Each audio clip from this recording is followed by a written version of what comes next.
Si apprendre est un besoin pour l'homme, enseigner est un devoir pour les États. En Tunisie, depuis 1881, il est incontestable que beaucoup a été fait pour l'instruction. Sur toute la surface de la Régence, 576 écoles primaires alignent aujourd'hui leurs classes où se rassemblent chaque jour 132 000 enfants. L'enseignement technique, qui prépare à de nombreux métiers utiles au développement tunisien, se donne dans 65 établissements qui réunissent actuellement quelques 10 000 élèves. Enfin, l'enseignement secondaire comporte 15 établissements répartis dans les grandes villes du pays et où se coudoient 1200 futurs bacheliers et bachelières. À la base de cet édifice qui s'accroît chaque année, des écoles maternelles dans les grandes villes partagent le temps entre les jeux et les classes enfantines.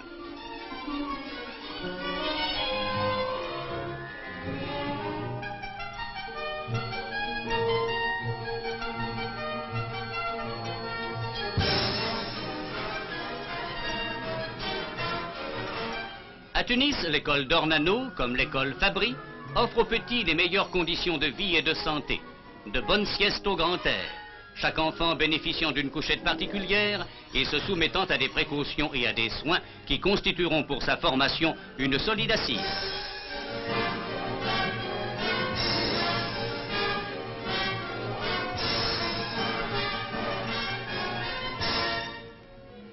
Bons repas servis par petites tables qui lui donneront le goût d'une alimentation rationnelle et d'une propreté sans défaut. Enfin, cours en plein air à l'échelle de leur âge, où sont utilisées les méthodes modernes de découverte personnelle.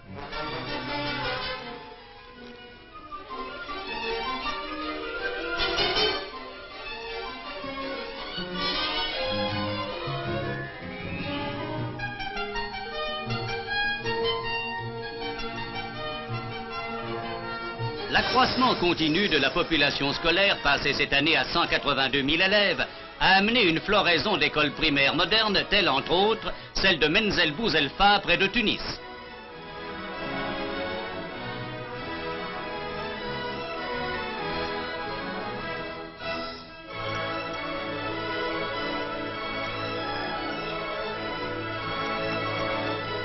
Telle celle de Kérouan, réservée aux filles musulmanes.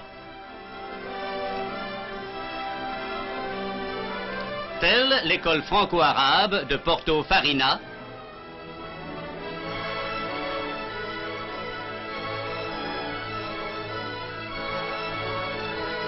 Tel le groupe scolaire d'Amphidaville. Il faut dire d'abord que le problème de l'enseignement tunisien est double. D'un côté, trop d'écoles aujourd'hui vieillies ne sont plus adaptées à l'œuvre qui leur incombe. Il s'agit de remplacer leurs constructions décrépites et leurs aménagements défectueux.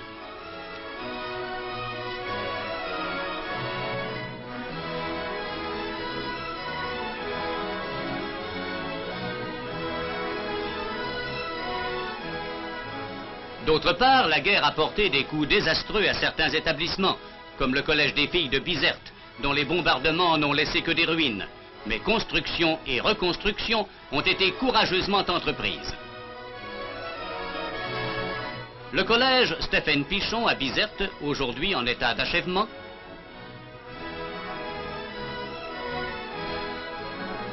la construction de l'école franco-arabe de Nahal, dans l'oasis de Gabès, ne sont que deux exemples dans le plan d'ensemble dont la réalisation doit en 20 ans répondre aux besoins tunisiens.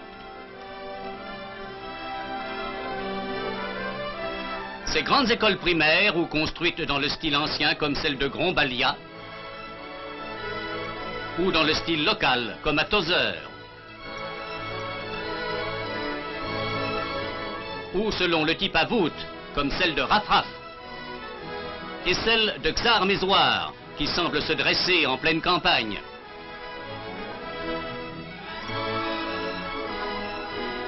Ou selon le type nouveau, comme celle de Sfax, route de Madia. Et celle de Metlin, forment l'élément de base de l'œuvre d'enseignement.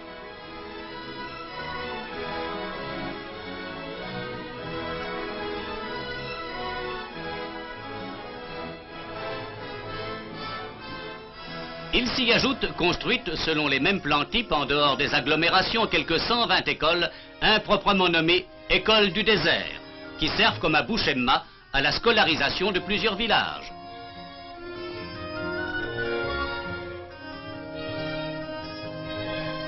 Ou comme à Chénini, de groupe central d'enseignement primaire pour une fraction de l'oasis de Gabès. L'enseignement technique a pris par suite des besoins de l'économie un essor appréciable. Le collège technique Émile Loubet est l'exemple de ces 33 établissements où les jeunes garçons suivent un enseignement rationnellement articulé sur les besoins du pays et les suggestions de l'avenir. Là sont formés dessinateurs industriels, tourneurs,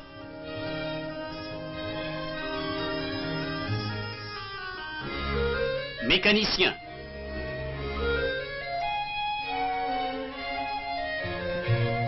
soudeurs,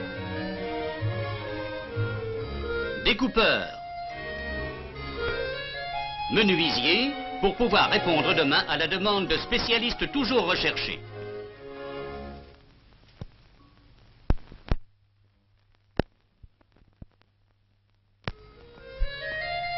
Le centre professionnel de l'Ariana constitue surtout un centre d'enseignement destiné aux nécessités de l'agriculture moderne. On forme ici des spécialistes de la mécanique agricole, dont les grandes fermes ont le plus urgent besoin.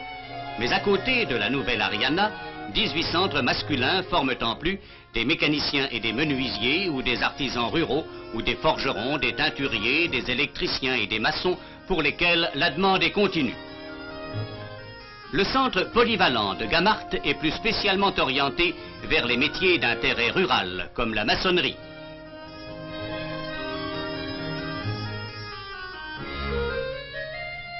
L'horticulture y est enseignée sous toutes ses formes, depuis le jardinage et la culture des primeurs et des fruits, jusqu'à la grande culture en plaine, basée sur les techniques modernes.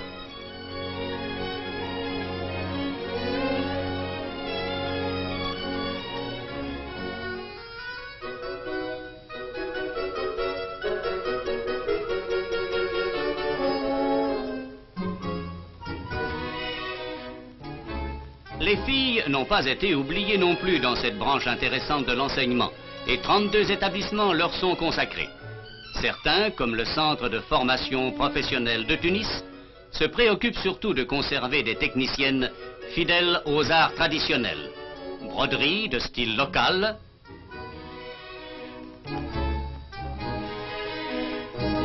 tapis de haute laine, qui sont une part de la renommée artisanale de la Tunisie.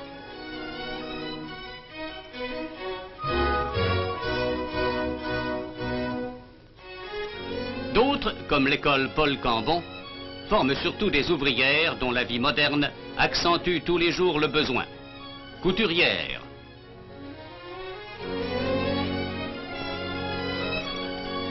dactylographes, comptables, mécanographes, etc. Sans oublier bien entendu dans ces cours les arts ménagers. Pour l'enseignement du second degré, le collège Sadiki, avec son annexe imposante, qui sera bientôt achevée, reçoit les jeunes garçons de la 6e au baccalauréat. Les effectifs de l'enseignement secondaire passés cette année de 8500 à 9500 élèves environ se montrent en continuel accroissement et le plan d'extension des établissements d'enseignement secondaire est d'ores et déjà activement poussé.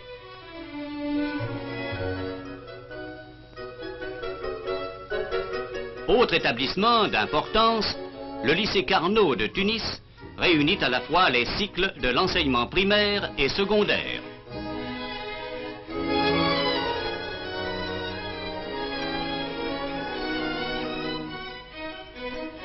Dans ces nombreuses classes, dotées d'un matériel d'enseignement très complet, une population studieuse poursuit sa formation intellectuelle selon les données d'une orientation conforme à la fois à ses aptitudes et au sens de l'avenir tunisien.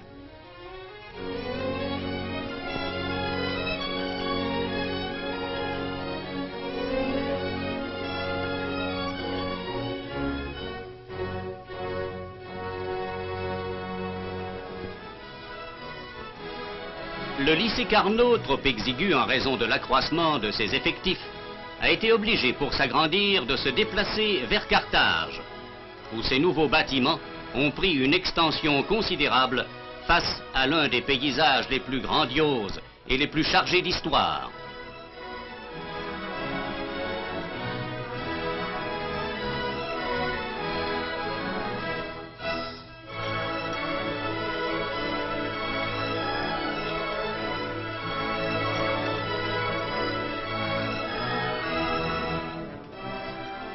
Sfax, avec son collège moderne de garçons, tient une place de choix parmi les 15 établissements d'enseignement secondaire de Tunisie.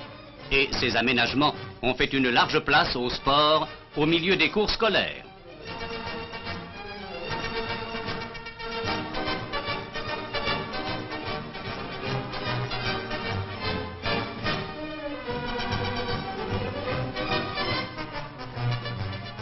Le collège de jeunes filles de Sousse se manifeste également comme l'un des meilleurs exemples de collège féminin de la Régence.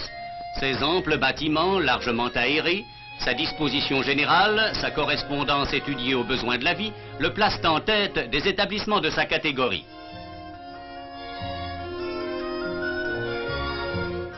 Il faut faire une place dans cette revue aux cours complémentaires comme celui de la Goulette, qui, s'ils n'ont pas l'importance des grands établissements, n'en forment pas moins une partie de l'ossature de l'enseignement secondaire tunisien.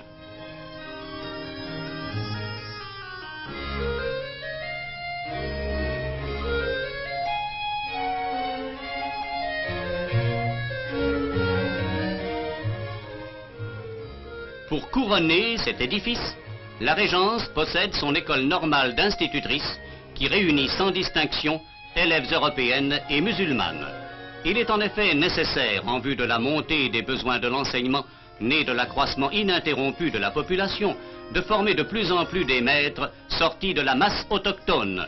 L'école normale de Tunis répond à ce besoin éminent. Dans leur magnifique école, les normaliennes bénéficient de conditions de vie parfaites où le délassement a sa part au milieu des études.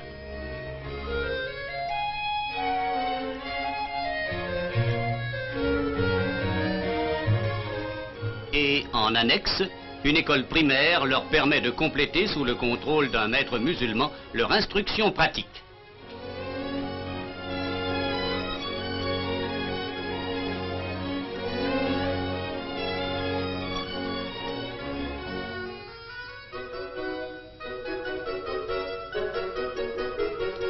Enfin, l'Institut des hautes études de Tunis, placé sous le patronage de l'Université de Paris, poursuit une double tâche d'établissement supérieur et de centre de recherche scientifique.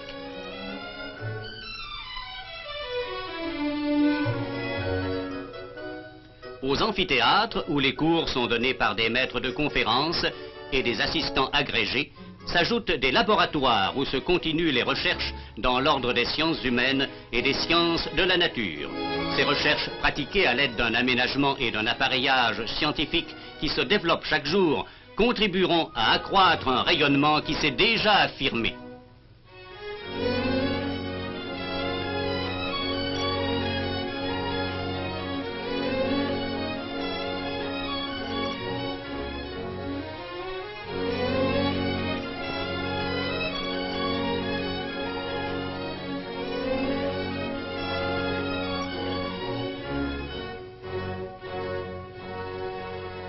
Enfin, dans le domaine de l'enseignement, la Tunisie trouve dans l'Université de Paris son complément utile en même temps que son épanouissement total.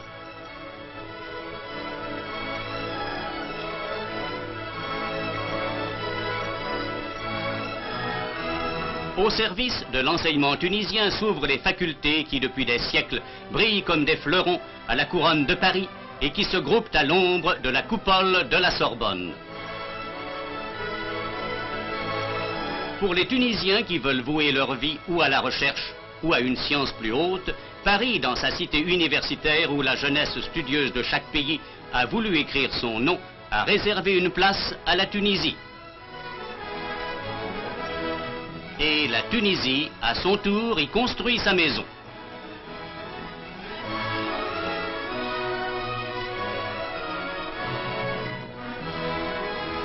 Beaucoup a été fait.